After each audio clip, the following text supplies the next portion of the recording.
The body on Rowan Ellis's table had Alpha Detective Cassian Ward's fingerprints, his dental records, and his blood type.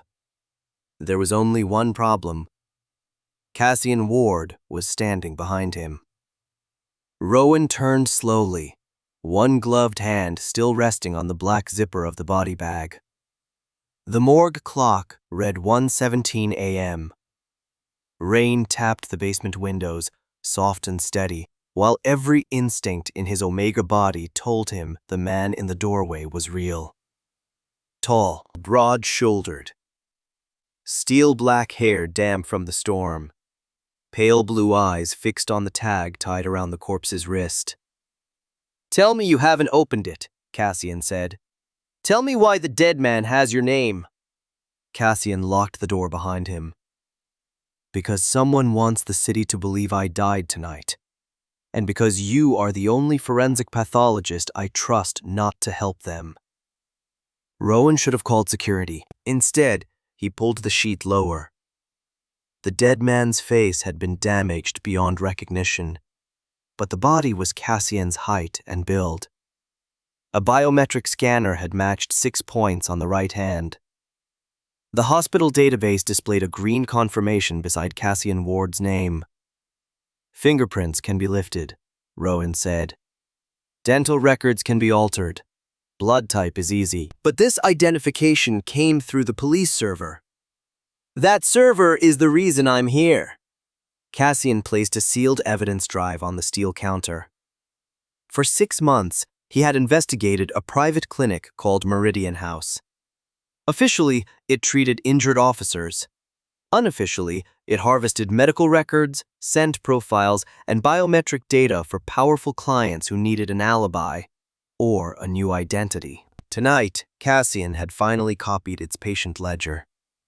30 minutes later, his patrol car exploded in an underground garage. He escaped through a maintenance tunnel. The person inside the car had not. "Someone prepared my death before they tried to kill me," he said. "If the report becomes final, I disappear legally. Then they can erase the investigation." Rowan studied the body again. A narrow red line circled the dead man's wrist beneath the identification tag. Not a burn, not a restraint mark. "A compression seal," Rowan said, "from a medical perfusion sleeve." Meridian didn't just change the records, they treated the body. He sampled the skin and placed it under the microscope. The chemical stain was faint, but unmistakable. Celestine blue, an experimental preservative used by only 3 facilities in the country. Meridian House was one of them. Cassian exhaled. "Then we have a location." "We have a clue," Rowan corrected. "And one dead man who deserves his real name." The words changed something in Cassian's expression. The hard detective mask slipped for a second, revealing exhaustion and something warmer. "That's why I came to you," he said. They left through the pathology loading bay at 2:06 a.m. Cassian drove without headlights for the first 3 blocks, checking every mirror. Rowan sat beside him with the evidence drive inside his coat and the tissue sample packed in ice. "If you believed I was part of this," Rowan said, "you would already have taken the drive back." "If I believed that, I wouldn't have let you stand behind me with a scalpel." I noticed. For the first time that night, Cassian smiled. Meridian House occupied an abandoned maternity clinic at the edge of the river district. Its windows were dark, but the security panel beside the rear entrance glowed blue. Rowan used a physician access code from the emergency network. The lock clicked.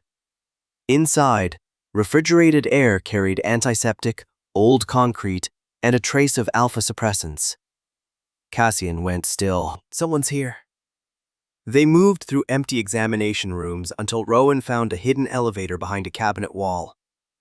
Below ground, rows of locked drawers filled a cold archive. Each drawer held sealed dental molds, blood cards, fingerprint membranes, and scent vials. Hundreds of lives reduced to replacement parts. Cassian photographed everything while Rowan searched the medical logs. The dead man from the morgue appeared under a number instead of a name. M-47.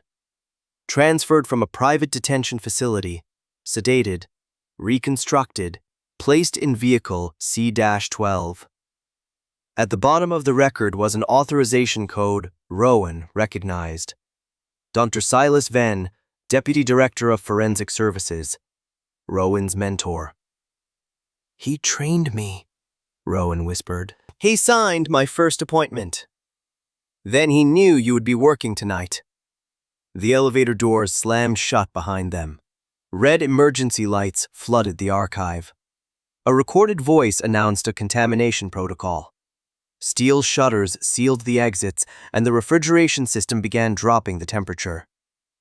On the far side of the glass, Silas Venn stepped into view. He looked exactly as Rowan remembered.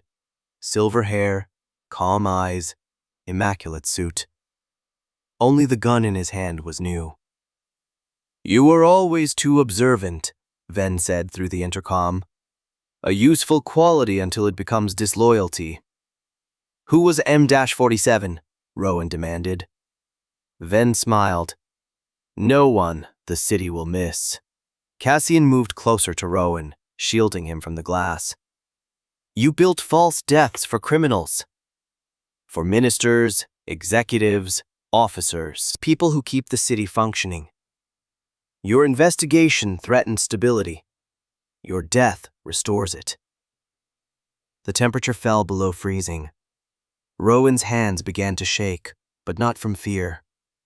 On the wall behind Venn, a maintenance diagram showed two circulation systems: refrigeration and emergency ventilation. He remembered the red mark on the corpse's wrist. Perfusion sleeves required positive pressure. This archive had to keep an independent air pump. "The floor vent," Rowan whispered. Cassian understood immediately. He tore the metal grate free while Rowan rerouted the portable oxygen line from a specimen cabinet. They fed it into the pressure sensor and opened the valve. The archive system detected a gas imbalance.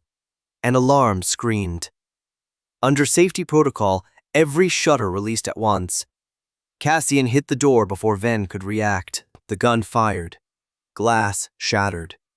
Rowan saw Cassian stagger, one hand clamping over his shoulder. But the Alpha stayed on his feet. He drove Venn into the wall and kicked the weapon away. Then armed officers poured from the elevator. For one terrible second, Rowan thought they belonged to Venn. The lead officer lowered her weapon. Captain Lena Ortiz, Cassian's partner, held up her phone. "We got the live upload," she said. "Every photograph, every name."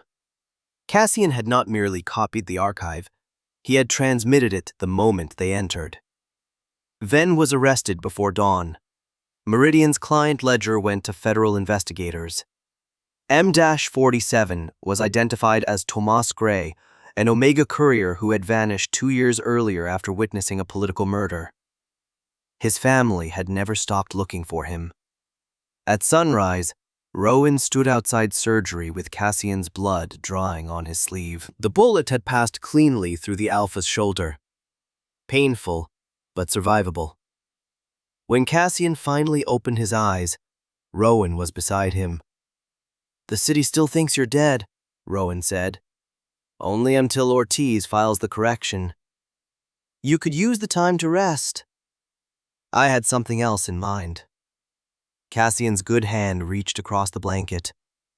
He did not grab. He simply turned his palm upward and waited. Rowan placed his hand in it. "You don't want my annals for asking. We be doing that? We still are dizzises. This ancient table forgot it. Finga that train. You trusting me? Bit the starkin.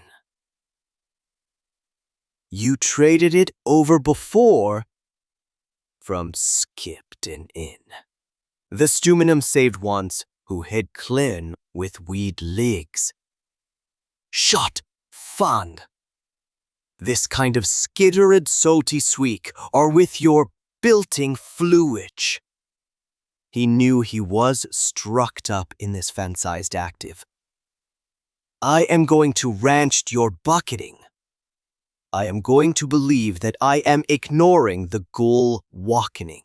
Cassian attended with his arm in a sling. Rowan stood beside him beneath a black umbrella. After the service, they walked to a quiet cafe overlooking the river.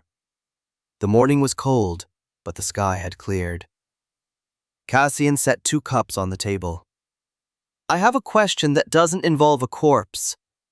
That's a promising start. Dinner. Friday. No evidence bag, no gunfire, and preferably no one declaring me dead.